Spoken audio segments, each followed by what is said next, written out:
A black lawyer stood in court, humiliated for doing her job. No one expected that before the day ended, she'd be the one delivering his judgment.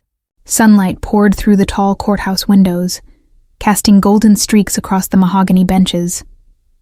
Dust motes drifted lazily in the still air, their slow dance at odds with the tension rippling beneath the surface. The courtroom seemed calm, almost serene, but it was the kind of calm that hums before a storm. At the center of it all stood Amara Cole, her voice steady and clear as she presented her case. Every word carried quiet conviction, her posture unshaken even as the room seemed to lean against her. Across the bench, Judge Whitaker adjusted his spectacles with visible impatience. "That's enough, young lady," he interrupted, his tone sharp, dismissive. A ripple moved through the courtroom. Amara paused, swallowing the sting, then continued. "Your Honor, if I may—" "You've said quite enough," he cut in again, tapping his gavel once, as though to punctuate her inferiority.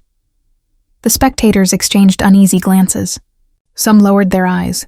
Others could not look away. Beneath her calm expression, a flicker, hurt, fleeting, but real, passed through Amara's eyes before she buried it beneath professionalism once more. The golden light touched her face, as if to remind everyone watching. Dignity could shine even when justice refused to. When the gavel fell for the last time, the courtroom exhaled in uneasy relief. Amara gathered her papers in silence, her movements measured, deliberate. Behind her, murmurs fluttered through the benches, half sympathy, half scorn. Some pitied her composure, others mistook it for defeat.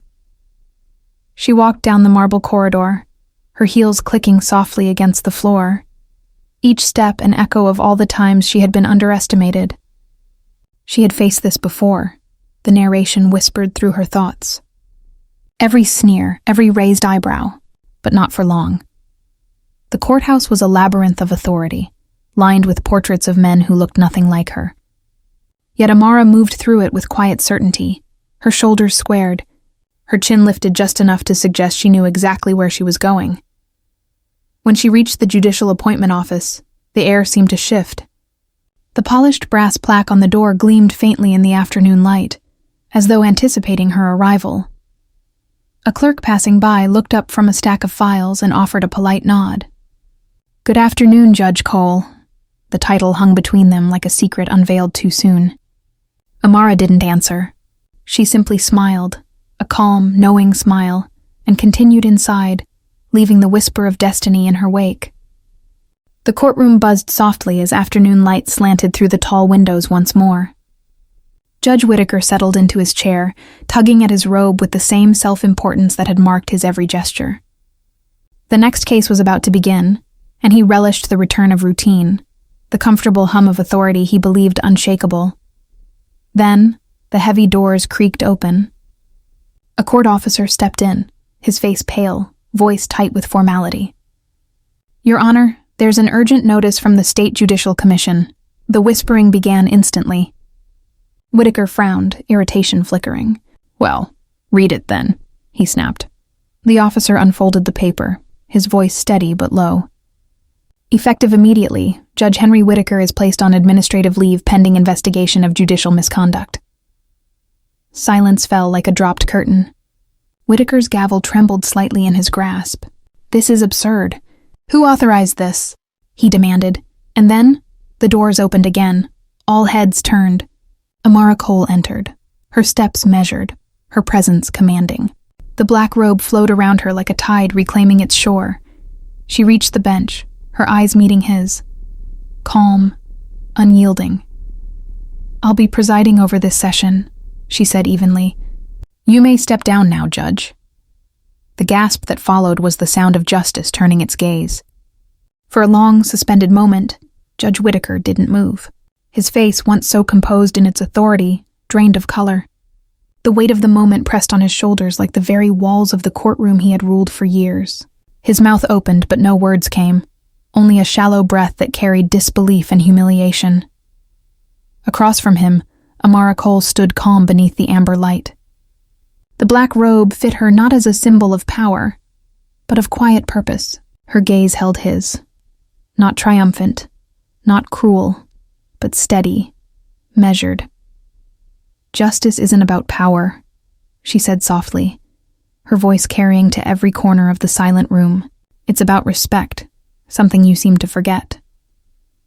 Her words struck like a gavel, not in anger, but in truth. Whitaker's eyes dropped. His defiance cracked, replaced by a hollow recognition of what he'd lost.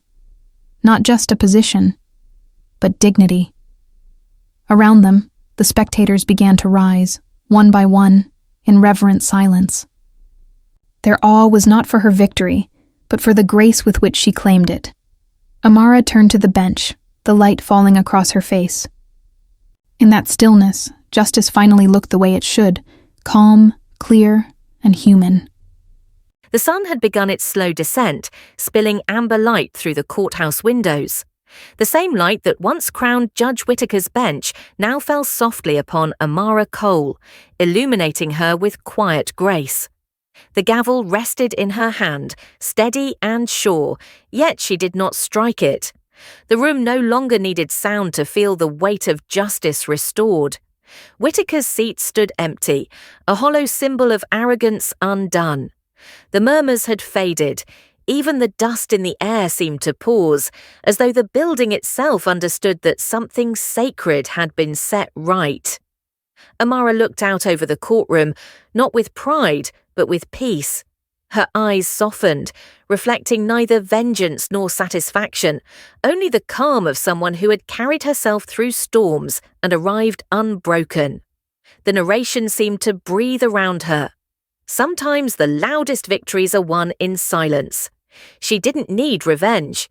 She only needed the truth to stand tall. Outside, the last rays of sunlight slipped behind the horizon, leaving a warm afterglow on the polished wood. Dignity speaks louder than rage. Injustice may delay justice, but it cannot erase it. And in that fading light, justice, real justice, finally felt alive again.